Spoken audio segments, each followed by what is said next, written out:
Reading with your kids. Hola, ni hao, konnichiwa, assalamu alaikum, shalom, jambo. Bienvenidos. Hi, my name is Jed Lee, and this is the Reading with Your Kids podcast, an iHeartRadio Best Kids and Family Podcast Award nominee. We are coming to you from the beautiful neighborhood of Reedville in the southwest corner of Boston, Massachusetts. I can't wait for you to meet our guests today. They are mother and daughter team. They're here to celebrate their picture book, My Hair Went On Vacation. You are going to fall in love with Paula and Rosie Quinn. Hey, before our guest comes in, we gave a sneak preview of the Solve It for Kids podcast here on Reading with Your Kids, and it was so popular, it's like spun off. It spun off into its own thing. And my buddy, our dean of all things STEM and STEAM, Jennifer Swanson, is here to tell us a little bit about what's going on with this great new podcast. Hey, Jennifer, what's up? Hi, Jed. Oh, I am so excited about our new podcast. We've been getting some great reviews.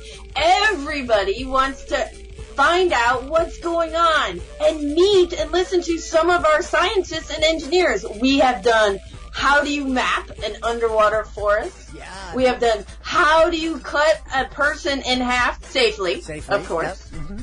We have talked about improving your connection with water by going on a water walk, and we have watched Vanessa Brantley Newton create illustrations that come to life. I took a water walk with my amazing niece. We had such a great time. I didn't fall into the water, but it was really, really fun.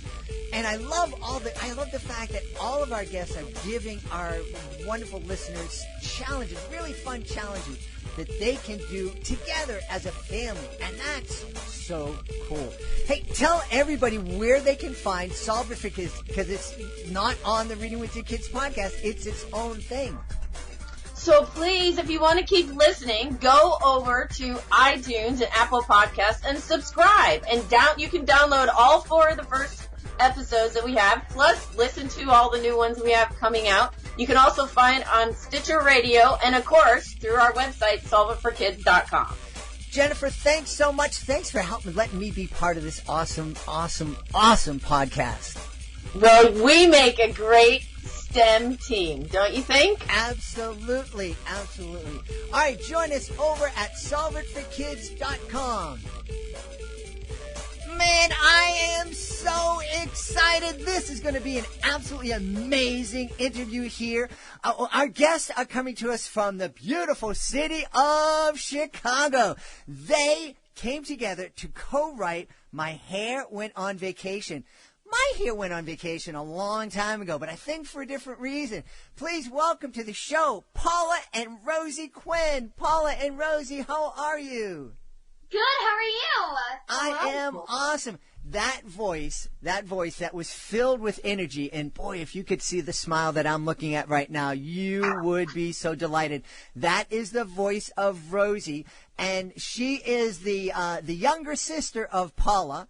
And did I get that? Did I mess that up? Paula's my mom. Oh, okay. So Paula and Rosie. Paula is the mom. Rosie is the daughter. I have a feeling that Rosie is like the CEO of this partnership. How could you tell? Because I kind of feel like you're onto something. You must be a very good read of people. Yes. So, part of my job as being a magician is being able to read people's minds, and I've been reading you guys' minds, and I don't want to tell you what I'm reading in your mind, Rosie. It is quite complicated. But I don't want the people to have to read our minds. So why don't you, Rosie, tell everybody what My Hair Went On Vacation is all about? Okay, so my mom wrote My Hair Went On Vacation because I have an autoimmune disease called alopecia, and my body is allergic to my hair, so my body's way to reacting to it is having my hair fall out. So it's not contagious, it's not harmful to your body, it's just my hair fell out. So we have a charity called Coming Up Rosies, and we make headscarves, neck scarves, and superhero kits for all the kids who have cancer and alopecia. And Mom wrote the book about alopecia and Coming Up Rosies because we want to inform other kids on alopecia and that I'm not so different. Yeah. Now, I have to ask you, Rosie, I was under the impression that you were like, I don't know, 8 or 9 years old. Obviously, that was a mistake because you're like going on 20 entering college, right? I'm in 4th grade. Fourth grade. So 9? Yeah. 9 years old. I have to ask, and I have a lot of questions for your mom, I think. I don't know. You might take up all my attention here. No. But I have to ask you, what was it like? Because I have allergies. I'm allergic to my dog. But I can take some medicine so he can stay in the house. And I'm allergic to pollen and some fruits and everything like that. And so that was a bummer and it was a drag. But I was able to deal with it. I don't know how I would have felt if my doctor told me that I was allergic to my hair. How did you feel when you heard that? Well, so I was really little, and obviously I was in a whole different world of Disney princesses and mermaids and all that other stuff. And Mom and Dad were the ones who heard that news. And they told me, and I noticed that they were sad because at the time, before I was diagnosed, they were really worried and nervous, and they looked up alopecia, had to go to all these different doctors, and we figured out that. Well, so before we figured this out, I told Mom, my hair's just on vacation because I saw that they were sad. Mm-hmm. So that's how this book came to life. And so Mom went to a therapist to talk about how to deal with alopecia and all that because for a parent, I assume it's probably a lot to take in to hear that your child's completely bald. So she went to a therapist, and her therapist told her to write down her feelings. So this book is about how I got alopecia. Mm-hmm.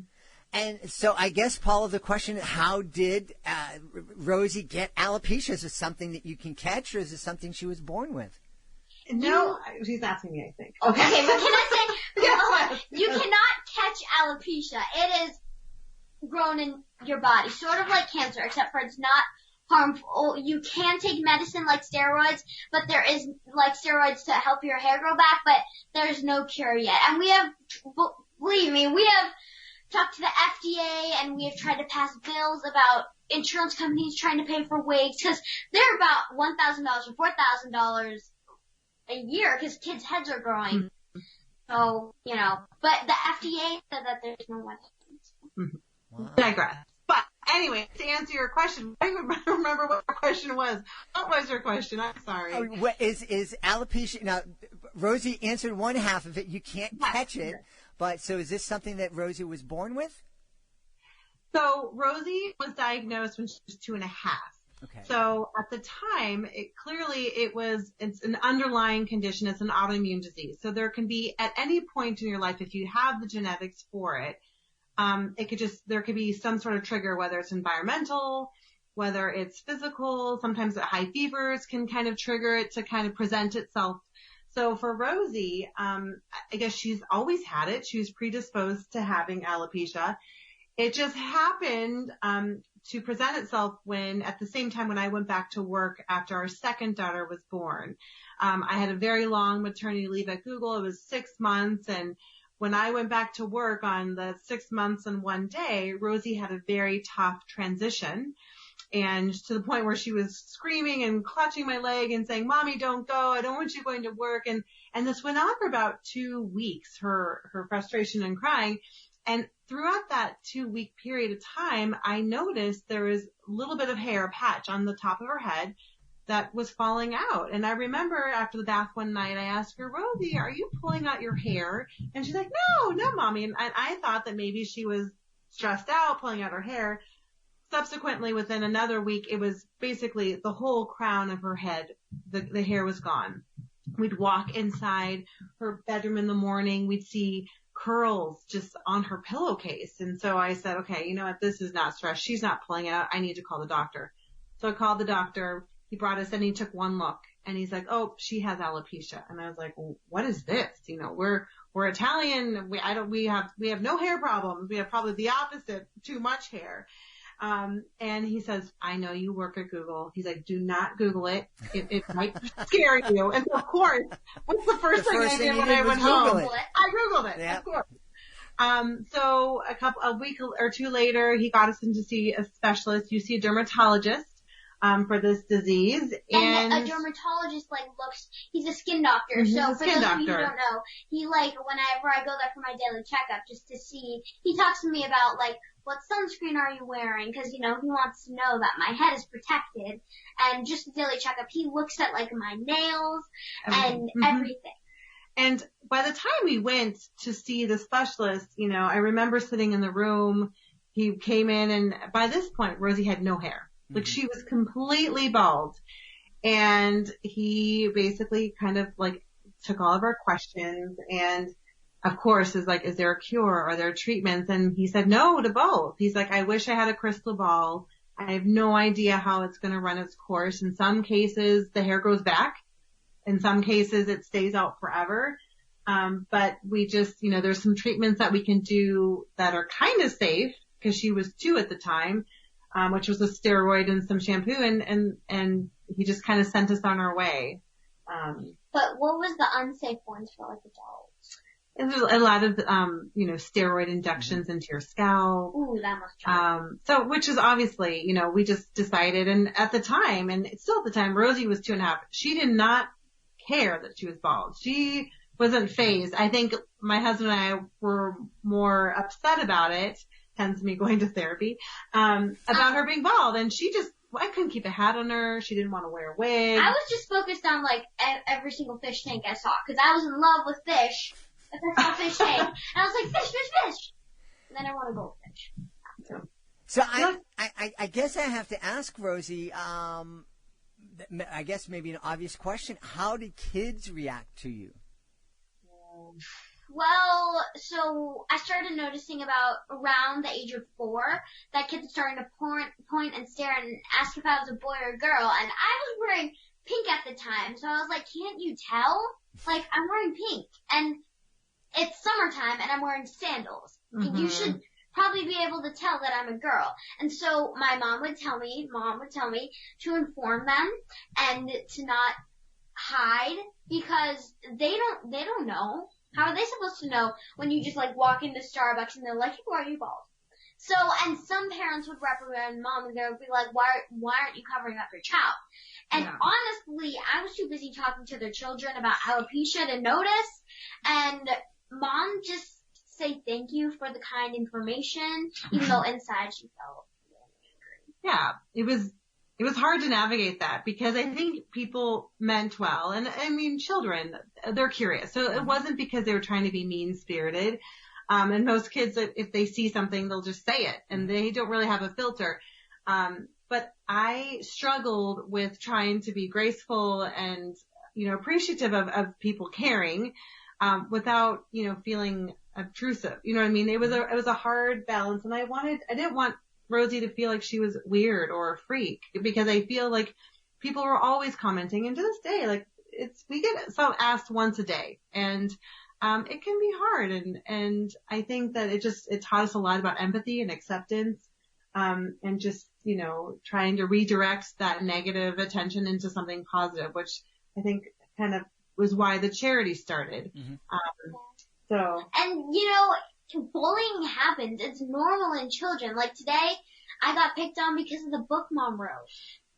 So it's always going to happen. All right, you gotta explain this to me, Rosie. What in the world could someone object to for writing a book that helps kids understand another person? Okay. I'm like, don't say names, because we don't want to. Yeah, I'm not going to say any names, because I'm a 9-year-old. If I were a 4-year-old, I'd be like, oh, so-and-so did it. I'm not going to say any names. But, during the middle of class, it got out of control. People were making paper airplanes, and oh my God, children, what are you doing? And, he was running around the place, and he was yelling mean stuff. Well, what did he say? He was yelling, my hair's on vacation! And he was being really rude about it. But you know, boys, you know, and you'd expect at 4th grade, now they be mature, but nope. And you know, that's okay. Yeah, we're all children. No one's perfect. Okay, Yes. all right. Well, one thing, Rosie, I need to let you in on. Okay, you're saying like a boy in the 4th grade should be mature. Okay, boys in the 4th year of high school aren't mature. Even I'm not mature, and I'm way past 4th grade. But Oh, and Carolyn, sorry.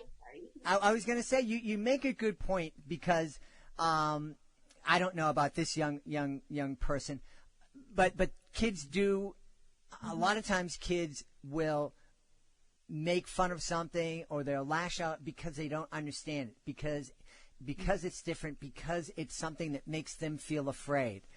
And I love that you and your mom had the courage to create a book that is helping kids understand, because I'm imagining that this would be a fantastic book for a family to read together and or to co-read. So they read it individually, but then they come together and they talk about it.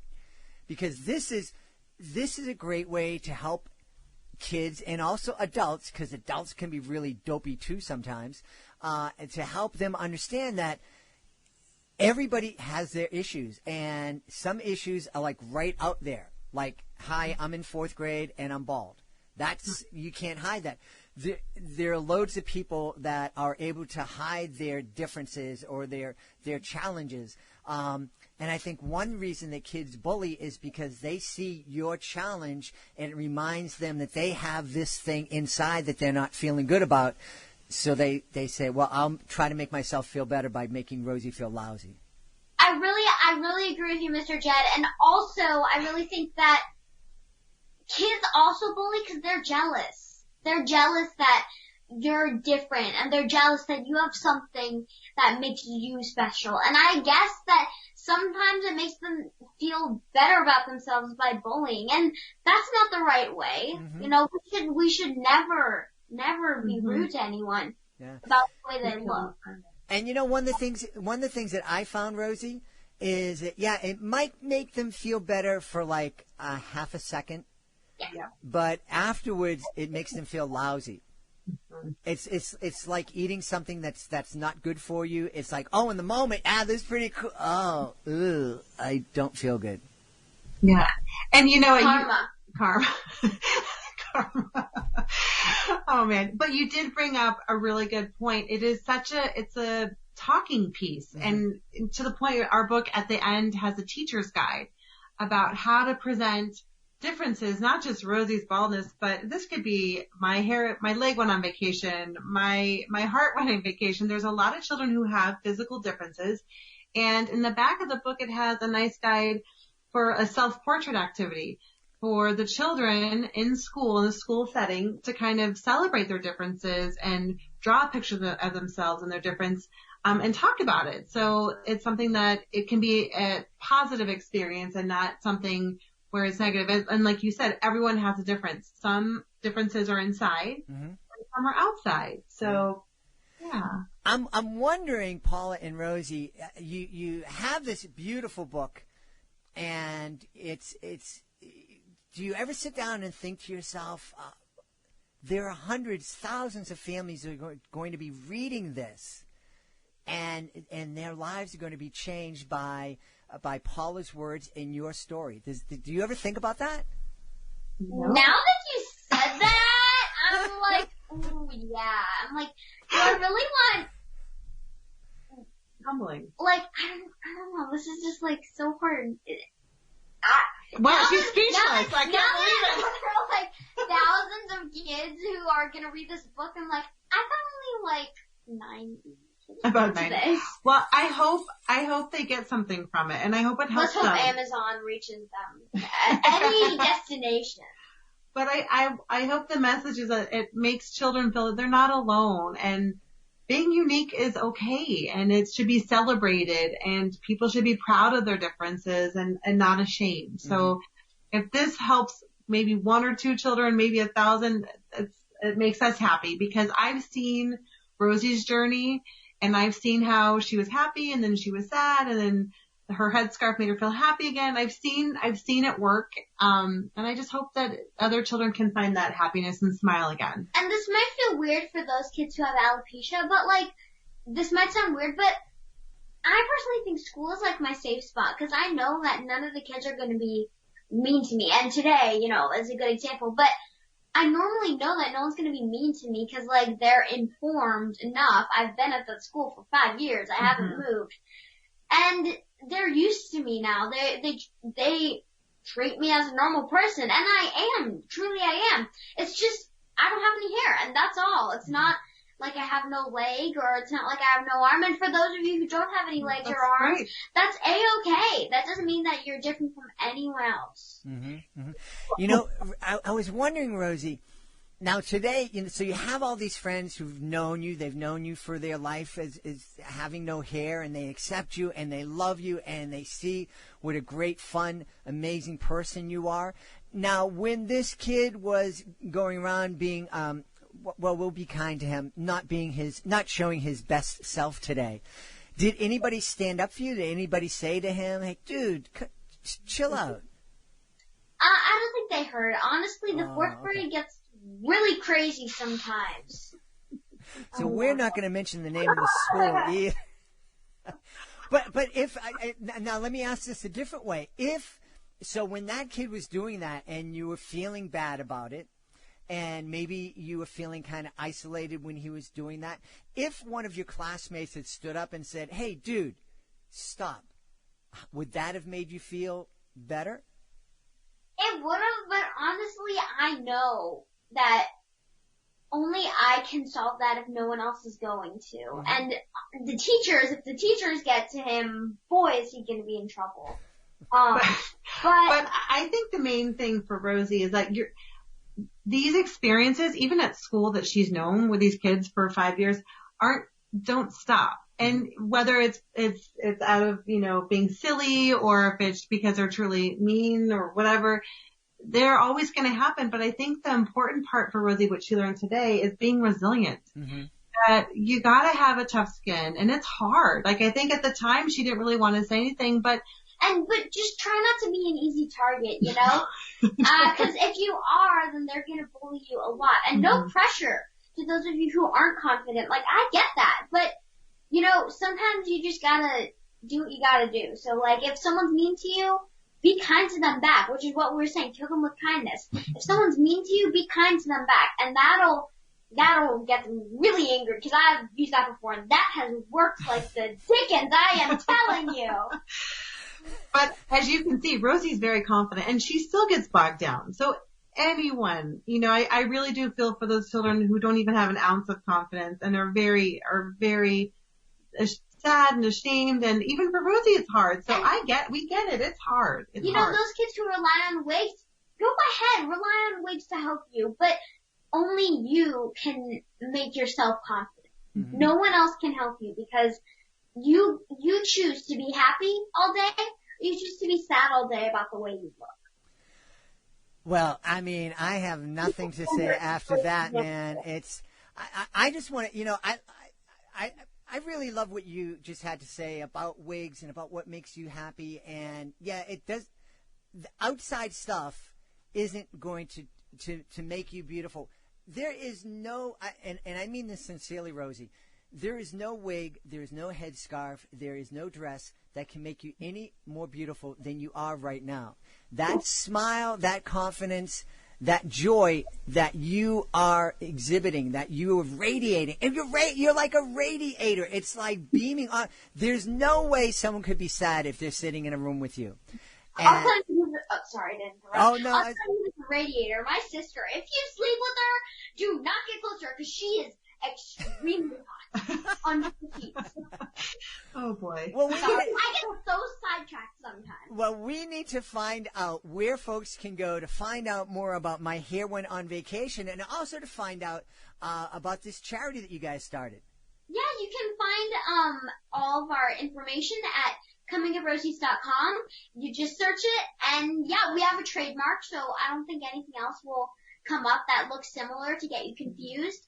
But they're on our website. We have headscarves, some new news, maybe some And you can posts. buy the book on our website. So obviously, Hold on. You can also buy it on Amazon, which But is the fine. Amazon is not the signed copy. If you want a signed copy of Yes. the book, you want to get it on our website. And I will hand sign it. I promise. I hereby promise that I will hand sign it because no one likes hand printed signed books. That's Well, just what if I want you to foot sign it? foot sign it. Wow, that would You guys are practicing. You have to use his magic, only if he can teach you with his magic. I don't know. Magicians never tell their truth. That's true. Well, I am just, my day has been made. I had such a wonderful time speaking, and I know everybody listening has had such a wonderful time learning about My Hair Went on Vacation and having a chance to meet the future president of the United States, Rosie Quinn. Justice when I grow up. I'm sorry, what was that? Well, I do want to be a Supreme Court justice when I grow up. And I have no doubt you will be. And Harvard Law School sounds pretty good if I can get into it. And you can come and visit me. Oh, yes. That's right. I'm in Boston. You'll be right across the river. So until then, be sure to check out cominguprosies.com and find out all about My Hair Went on Vacation, which was written by Paula Quinn. And today we had the honor of speaking with her daughter, Rosie Quinn. Paula, Rosie, thanks so much for being on the show. Thank you. Thank you for having us. Please be sure to join us for the next edition of the Reading with Your Kids podcast. Our guest will be Alison Bork. She's going to tell us about the Alley Cat series, and she's also going to be telling us about something called a story walk. I can't wait for you to meet her. It's going to be a great show. If you're the author of a fantastic children's book, you may be frustrated right now because now is typically the time when authors are on the phones with schools, setting up school visits, setting up library visits, setting up visits to daycare centers, and that's not happening. Some of us are able to do visits through Zoom, do virtual visits, but it's not the same. And it's really difficult right now. It's really difficult marketing a book, period, at any time. But it's especially difficult right now. If you are an author and you find yourself in that situation, I would love for you to check out our Reading with Your Kids Certified Great Read program. If our panel of parents, kids, and teachers believe that your book is worthy of 4 or 5 out of 5 stars, it becomes a certified great read. And with that status comes a whole lot of fantastic tools that can help your book really stand out from the crowd of books that are published every single month. All you need to do is to go to our website, readingwithyourkids.com, click on the Author Services button at the top of the page to find out all about it. I want to thank the folks who made today's show so wonderful. First, we have to thank our guests, Paula and Rosie Quinn. Did you fall in love with Rosie or what? She is amazing. I also want to thank my team, starting with my incredible producer, Fatima Khan, my awesome author, Ambassador Peggy Cotto. I want to thank my amazing daughter, Alejandra. You are not going to believe some of the innovations that she is bringing to the show. I want to thank my beautiful wife for all the support she gives me. I want to thank Augie the doggy for having my back here in the studio. But most of all, I want to thank you. Thank you so much for taking the time to join us today. And as always, thank you so very much for taking the time to make the world a better place by reading with your kids. I'll be looking for you in the next edition of the Reading with Your Kids podcast.